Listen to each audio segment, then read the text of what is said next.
ચાલો આજે આપણે જોશું ઉંદરભાઈ સાત પૂંછડીવાળાની વાર્તા। એક હતા ઉંદરભાઈ, તે તેના પરિવારમાં તેની મા સાથે રહેતા હતા। હવે એ ઉંદરભાઈ છે તે મોટા થતા ગયા તો એની માએ તેને સ્કૂલે ભણવા માટે મોકલ્યા। તો ઉંદરભાઈને તો તેના માએ સરસ મજાના તૈયાર કરી અને સ્કૂલે ભણવા માટે મોકલ્યા। ઉંદરભાઈ તો જાય છે ભણવા માટે। ચાલો ઉંદરભાઈ તો ચાલ્યા તૈયાર થઈને નિશાળે।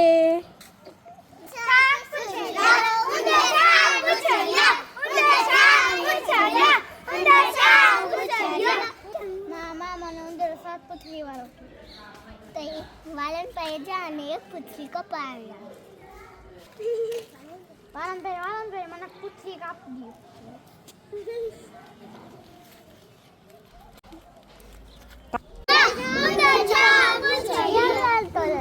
મમ્મી મને ઉંદર 6 પૂંછડી વાળો। તો વાલન પાએ જા અને 5 પૂંછડી વાળો। તો વાલન પાએ જા અને પૂંછડી કપાવ્યા।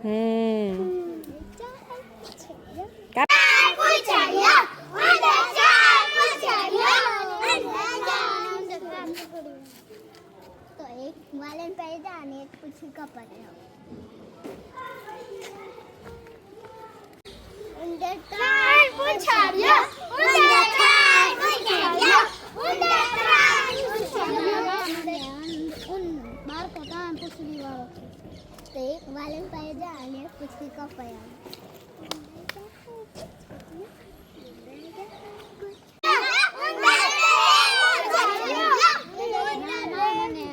બાળકો એમ કે સુંદર 2 પૂંછડીઓ। તો વાલન પાએ જા અને એક પૂંછડી કપાવ્યો। અને પૂંછડી કાપી દો।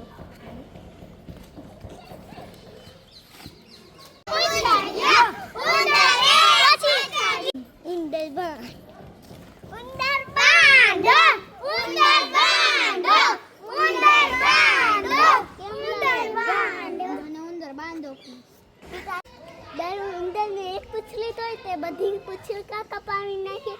જા ઓલામાં જા અને એક પૂંછડી ચોટાડી આવ। ચાલો વાનદ મને પૂંછડી ચોટાડી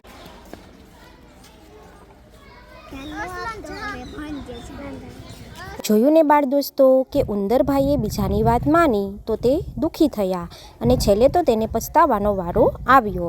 તો હંમેશા છે તે કોકની વાત માનવી જોઈએ નહીં અને જીવનમાં આપણે હંમેશા ભણવાના વિચાર કરવા જોઈએ અને હોશિયાર બનવાના વિચાર કરવા જોઈએ અને હંમેશા આગળ વધતું રહેવું જોઈએ। તો આ વાર્તા ઉપરથી આપણે હંમેશા શીખ મેળવવી જોઈએ કે હંમેશા જીવનમાં છે તે હોશિયાર બનવાનું। બાય।